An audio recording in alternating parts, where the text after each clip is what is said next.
La noche del 14 de noviembre de 1940 fue una noche de bombardeo durante la Segunda Guerra Mundial. Cayeron bombas incendiarias y la catedral, como la ciudad de Coventry, ardieron toda la noche. La catedral medieval en la que estamos fue destruida.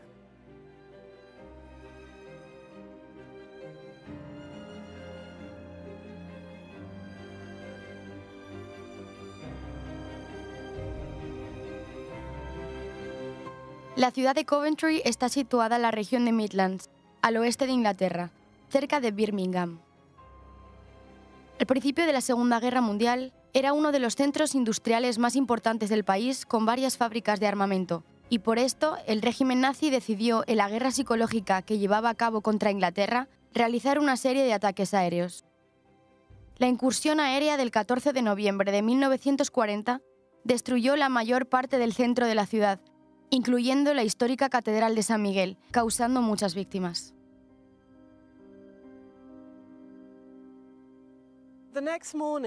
Pero la mañana siguiente, el decano Howard, líder rector de la catedral, vino a estos lugares y pronunció dos palabras. Dijo, Padre, perdona. Reconoció que todos necesitamos el perdón de Dios, todos nosotros, tanto la víctima como el victimario. No dijo, Padre, perdónalos. No dijo, Padre, perdona a los alemanes que nos han bombardeado. Dijo, Padre, perdónanos a todos nosotros. Y este fue un mensaje crucial, y fue el inicio de nuestro trabajo por la paz y reconciliación aquí, en este lugar.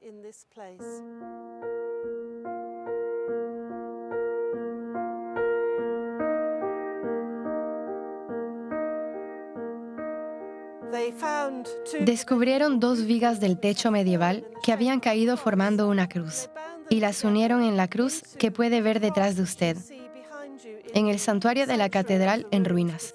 Lo colocaron sobre el altar hecho de escombros.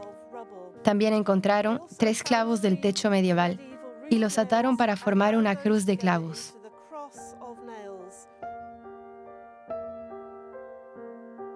Al día siguiente del bombardeo se decidió la reconstrucción de la catedral, como un signo de fe, confianza y esperanza en el futuro de la humanidad. Las ruinas de la catedral medieval permanecen a cielo abierto, y una nueva catedral, construida en su prolongación, fue inaugurada en 1962.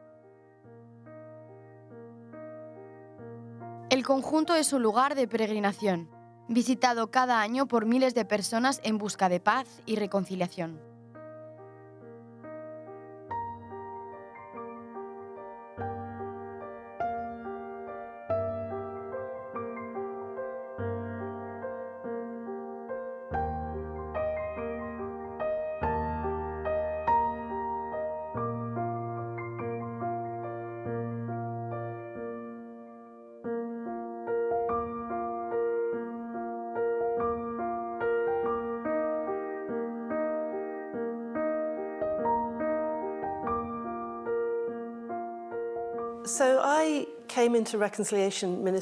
Entré al Ministerio de la Reconciliación de la misma manera que muchas personas que son reconciliadores o tratan de serlo, lo hacen sea viviéndolo o viviendo en un lugar de conflicto. Sarah Hill es sacerdote en la Iglesia Anglicana. Ella es canóniga para la Reconciliación, un ministerio especial relacionado con la Catedral de Coventry. Ella es sacerdote como más de 5.000 mujeres actualmente en la Iglesia de Inglaterra. Esta iglesia ha optado por la ordenación de mujeres sacerdotes y obispos. La Iglesia de Inglaterra forma parte de la Comunión Anglicana. Nativa de Sudáfrica, sus padres se comprometieron en la lucha contra el apartheid. Se asentaron en Irlanda del Norte en 1971, en lo más recio del conflicto entre republicanos y unionistas. Fue en ese ambiente que creció, antes de pasar a estudiar medicina en Inglaterra y convertirse en psiquiatra. Cuando trabajaba con mis pacientes, algunos de los cuales habían sufrido traumatismos severos y traumas psicológicos también, comencé a preguntarme sobre el concepto de perdón. Algunas personas parecían ir mejor cuando perdonaban a su agresor o perdonaban al criminal, mientras que otros no iban mejor, así hubieran perdonado. Entonces empecé a pensar realmente acerca de estos conceptos de perdón y reconciliación, justicia y arrepentimiento, en aquel momento como médico. Entonces recibí el llamado a ser ordenada y comencé a pensar cada vez más y más teológicamente sobre estos conceptos. Como canóniga para la reconciliación en la Catedral de Coventry, lidero nuestro Ministerio de la Reconciliación con mis colegas, el decano y demás colegas en el clero de la Catedral. Creemos que la reconciliación es el corazón de la Catedral. Es el corazón de aquello a lo que estamos llamados como cristianos por nuestro mandato. El mandato que se nos ha dado en 2 Corintios 5:18. Somos llamados, hemos recibido el mensaje y el ministerio de la reconciliación. Es la base de todo nuestro trabajo en la catedral. La cruz de clavos de Coventry se ha convertido en un símbolo de perdón y reconciliación, inicialmente en Europa, particularmente en Alemania y luego en el mundo entero. Justin Welby, arzobispo de Canterbury y primado de la Comunión Anglicana, lo escogió como cruz pectoral, y es esta cruz la que regaló al Papa Francisco el 5 de octubre de 2016, durante su encuentro en Roma, celebrando los 50 años del acercamiento entre anglicanos y católicos.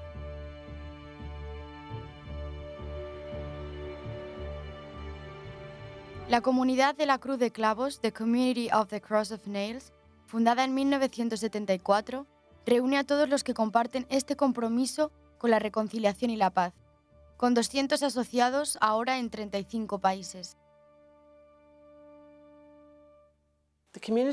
La comunidad de la Cruz de Clavos tiene 3 prioridades: el pasado, el presente y el futuro. Así curamos las heridas de la historia en el pasado. En el presente, aprendemos a vivir con las diferencias y celebrar la diversidad. Y para el futuro, estamos tratando de construir una cultura de paz. La Casa de San Miguel es nuestro centro mundial para la reconciliación. A este edificio traemos a personas que necesitan ayuda para reconciliarse. Personas en conflicto de todo tipo de lugares, de la Iglesia y el mundo, entre cristianos, entre los cristianos y otras confesiones, y también entre no creyentes. Nuestro objetivo aquí es crear un espacio seguro, un espacio, y así lo llamamos, un espacio donde la esperanza florece, porque la reconciliación está basada en la esperanza del fin de un conflicto, la esperanza de una mejor relación con la humanidad que nos rodea.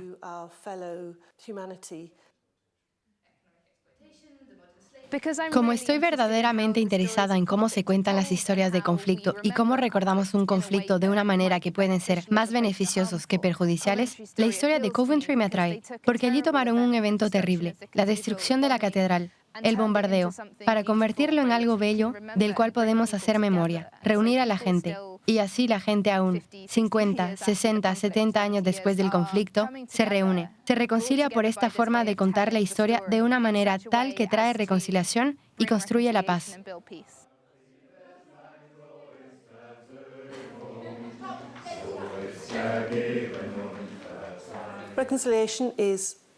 La reconciliación es un largo camino. Es difícil y es arriesgado. No es sentarse y ser amable con el otro. Es un viaje en el que no nos embarcamos a la ligera, pero tenemos que estar comprometidos, porque si no lo hacemos, ¿qué pasará? El mundo no es un buen lugar, ¿no?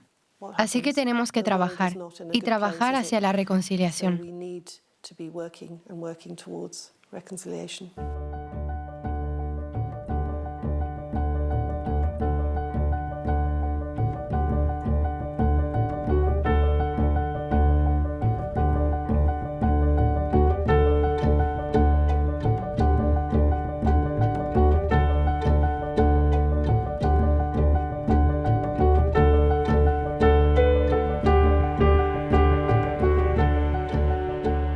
El reverendo Shane Parker es rector de la Catedral Anglicana de Ottawa, en Canadá. Vino a Coventry unos pocos meses después de la publicación del informe final de la Comisión Verdad y Reconciliación de Canadá, relativo a los internados indígenas. Estas escuelas religiosas financiadas por el Estado para asimilar a los niños aborígenes comenzaron a operar en Canadá en la década de 1830 y hasta 1969. El último internado cerró en 1996. 150.000 menores originarios de las primeras naciones, pero también de los inuit y mestizos, fueron internados allí, a menudo sin el consentimiento de las familias, con muchos casos de muertes prematuras y abusos físicos, emocionales y sexuales.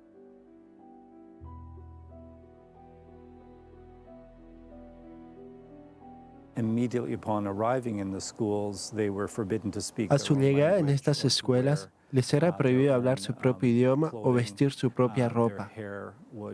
Se les cortaba el pelo en un estilo uniforme y se les enseñaba básicamente a ajustarse a la forma europea de vida, a su forma de vestir, su cultura y también a su religión. La Iglesia Anglicana de Canadá fue una de las 4 iglesias que manejó los internados indígenas en nombre del gobierno. Y cuando se empezó a contar la verdad, nosotros, como iglesia, nos permitimos volvernos vulnerables y no negar que estas experiencias ocurrieron. Comenzamos a escuchar las historias de abusos, dolor, sufrimiento y ruptura con su propia cultura, etc. Así esto fue una gran preocupación para toda la iglesia porque reconocimos nuestra complicidad en una mala política de gobierno. Y en 1992, el primado de Canadá, el arzobispo Michael Pearce, pidió perdón formalmente a las primeras naciones de Canadá y fuimos la segunda iglesia en hacerlo. I am sorry more than I can say. No puedo decir cuánto lo siento. Que hayamos tratado de transformarlos a nuestra imagen, quitándoles su idioma y las bases de su identidad. Your language and your signs of identity. I am sorry more than I can say. No puedo decir hasta qué punto lo lamento.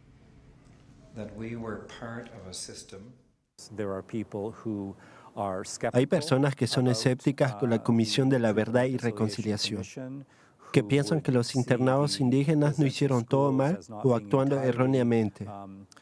Estamos todos en diferentes etapas de este caminar. Creo que lo que es importante es entender que la reconciliación es un proceso y es también un resultado. Y yo diría que estamos realmente en un camino. Y una parte importante de este proceso es aceptar que hay lugares donde no hay reconciliación, comprender las diferencias, ser capaces de estar juntos, aunque expresemos diferentes puntos de vista porque es nuestra realidad. Cuando la Comisión de la Verdad y Reconciliación publicó su informe final, hubo un súbito sobresalto en la conciencia de los canadienses por conocer a los pueblos indígenas. Y eso es una buena cosa. Los canadienses, en su mayor parte, estaban indignados y avergonzados por el pasado de estos internados indígenas. Ya no hay nada oculto, y creo que hay una mayor conciencia de todo esto, que creo es algo apreciado por los pueblos indígenas de Canadá. Ya no se encuentran más explicando su verdad frente a personas que no quieren escuchar nada. Hay un sentimiento de que la historia ha sido contada. Esto es indiscutible. Es cierto que es una historia triste, los internados, pero para nosotros, los sobrevivientes, el hecho de hablar nos hace bien. Entre las primeras naciones, no sé de ninguna que haya oficialmente perdonado al gobierno de Canadá, pero soy consciente de que algunos individuos perdonaron a aquellos que los maltrataron en estos internados. Es un proceso. Esto nos tomará una generación o dos para asumir el legado de los internados indígenas.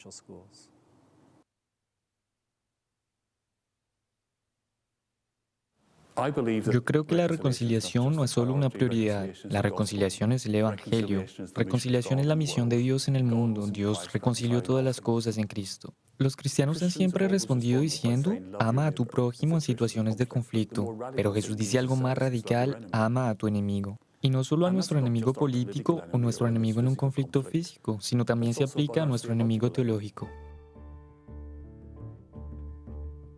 Nacido en Belfast, David Porter se comprometió durante toda su vida en trabajar por la reconciliación y la paz en Irlanda del Norte, en particular a través de una organización, Contribución Evangélica en Irlanda del Norte, del cual fue el primer director. De origen bautista, asume la responsabilidad del Ministerio de la Reconciliación en Coventry y luego frente al arzobispo de Canterbury, en Lambeth Palace, en Londres, donde ahora es responsable de la estrategia y del personal.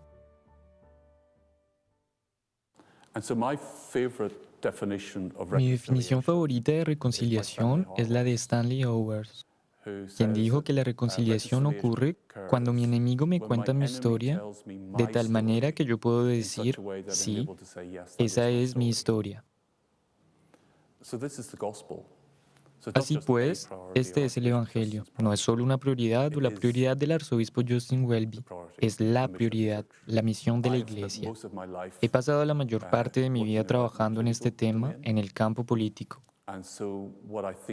Y lo que pienso acerca de esto en términos de guerra y conflicto es, primero, se trata siempre de política, porque la política para mí es el arte de negociar las relaciones. Por lo tanto, siempre estamos negociando las relaciones con la gente, en nuestras familias, en nuestras comunidades, en nuestras iglesias, en nuestras naciones o aún más entre las naciones. Podemos dirigir nuestra negociación de relaciones con los demás tratando de dominarlos y porque creemos que nuestra identidad es más importante que la de ellos, excluirlos.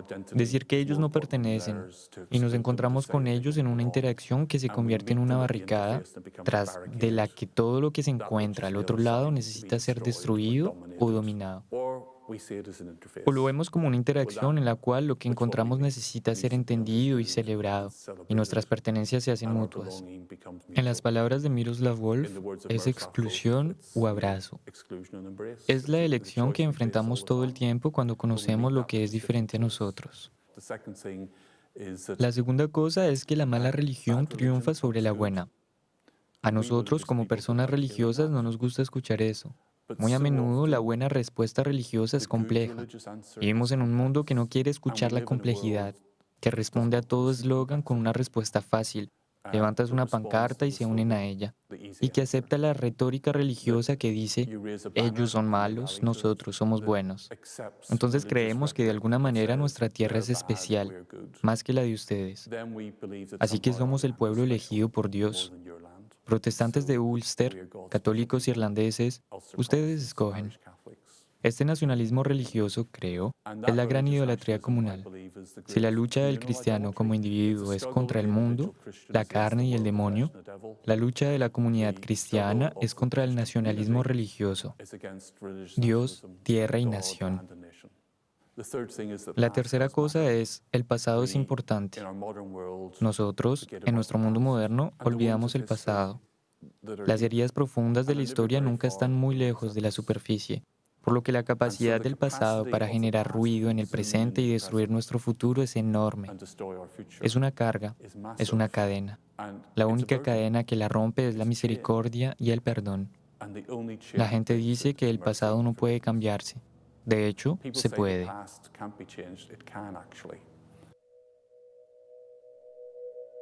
Beirut, as I remember it from 25 years ago, was a city that was full of warfare. En 1987, Terry Waite estaba en misión en el Líbano como enviado especial del arzobispo de Canterbury para liberar a unos rehenes cuando él mismo fue capturado en Beirut. Pasará casi 5 años en cautiverio, la mayor parte de ellos en aislamiento total, con las manos y los pies encadenados a la pared. En 2012 decidió regresar al Líbano, al lugar en el que fue capturado, en un proceso de reconciliación con sus secuestradores.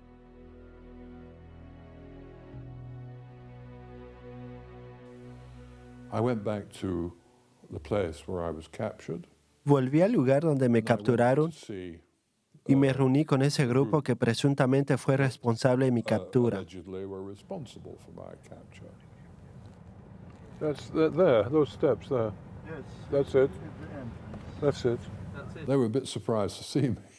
Ellos estaban un poco sorprendidos de verme. Esto fue muchos años después. Creo que estaban más nerviosos de lo que yo estaba. Habían cambiado, por supuesto. Con el paso de los años se habían desarrollado y crecido. Les dije exactamente lo que acabo de decir. Dije, me gustaría dejar ese desafortunado episodio en el pasado y construir algo creativo a partir de él. Y ellos dijeron, pues bien, ¿qué? Y yo dije, bueno, acabo de regresar a la frontera y vi a refugiados que cruzan la frontera. Sufren de frío, tienen hambre, lo han perdido todo. Al menos, ¿podrían darme algo de combustible y calefacción para esas personas? Ellos dijeron, sí, lo haremos.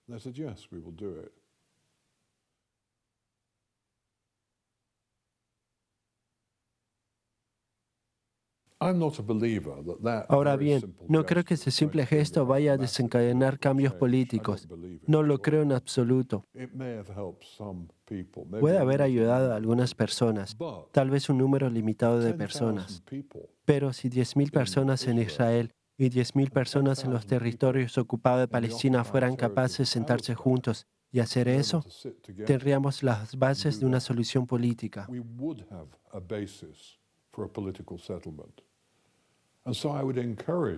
Y así me gustaría animar a cada individuo a pensar seriamente sobre cómo cada uno puede ser un reconciliador y reconciliar las diferencias que existen entre ellos mismos y las personas con las que quizás tienen desacuerdo.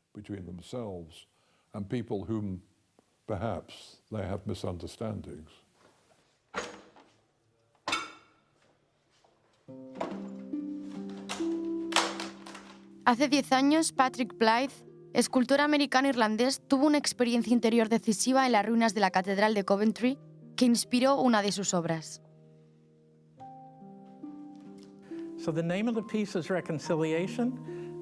Así el nombre de la pieza es reconciliación. Se trata de dos figuras que se unen después de un periodo de distanciamiento, y para mí eso simboliza lo que tiene que ver con la reconciliación, y el simbolismo es personal. Mi hija y yo estábamos distanciados desde hace bastante tiempo y hemos tenido un gran reencuentro también. Así que en cierto modo puedo ver cómo la figura blanca que representa a mi hija y la oscura como representándome parece más vieja, no es tan hermosa. Creo que hay un toque muy personal aquí, pero también tiene connotaciones más amplias.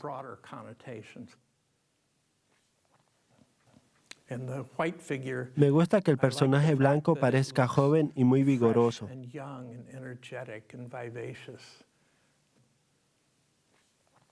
Creo que los contrastes son muy importantes y que por lo general es algo con lo que te enfrentas al ocuparte de la reconciliación. Contraste de opiniones o posiciones frente a problemas.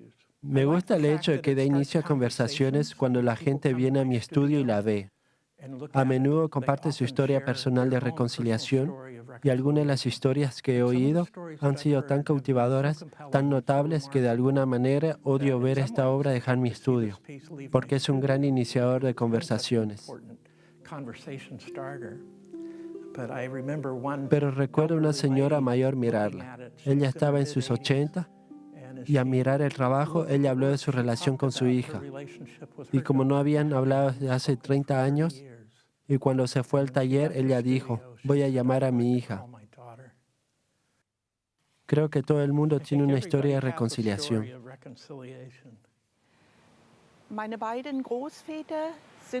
Mis dos abuelos no volvieron de la guerra. Ambos murieron en ella. Dos de mis tíos también, el hermano de mi padre y el hermano de mi madre. Murieron muy jóvenes, a los 16 años. Cuando era una niña, le pregunté a mi abuela, ¿dónde está mi abuelo? ¿Dónde están mis abuelos? Ella decía, ellos murieron en la guerra. Cuando crecí, preguntaba, abuela, ¿no estás enojada?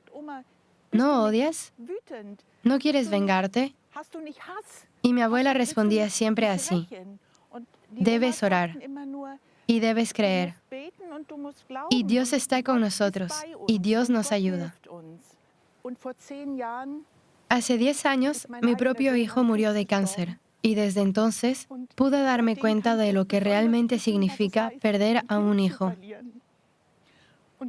Y esos 10 años que han pasado han sido para mí como muertos. Simplemente no viví. Y este viaje a Coventry fue para mí también un pedazo de la vuelta a la vida. Es prodigioso. Es como un regalo del cielo.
El rector Richard Howard escribió las palabras «Padre, perdona» en la pared detrás de la cruz formada a partir de las vigas que se encontraron en los escombros de la catedral. Estas palabras tocaron generaciones de personas y son oradas en la letanía de la reconciliación que tiene lugar todos los días en la nueva catedral, al mediodía y los viernes en las ruinas y en muchos lugares alrededor del mundo.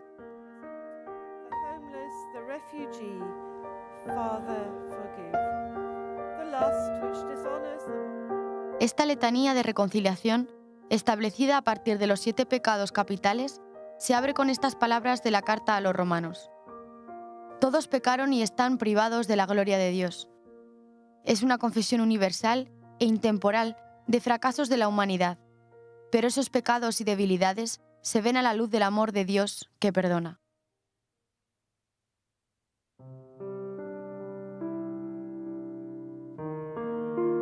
Todos pecaron y están privados de la gloria de Dios. El odio que divide nación contra nación, raza contra raza, clase contra clase. Padre, perdona. Los deseos codiciosos de personas y naciones de poseer lo que no es suyo, Padre, perdona. La avaricia que explota el trabajo de las manos humanas y devastan la tierra, Padre, perdona. Nuestra envidia del bienestar y de la felicidad ajena, Padre, perdona. Nuestra indiferencia ante la situación de los presos, los indigentes, los refugiados, Padre, perdona. La lujuria que deshonra los cuerpos de hombres, mujeres y niños, Padre, perdona. El orgullo que nos lleva a confiar en nosotros mismos y no en Dios, Padre, perdona. Sean más bien buenos entre ustedes, entrañables. Perdónense mutuamente como los perdonó Dios en Cristo. De la segunda letra de San Pablo a los Corintios. Por tanto, el que está en Cristo es una nueva creación. Pasó lo viejo, todo es nuevo.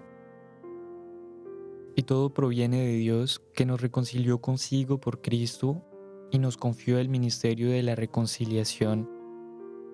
Porque en Cristo estaba Dios, reconciliando al mundo consigo, no tomando en cuenta las transgresiones de los hombres, sino poniendo en nosotros la palabra de la reconciliación.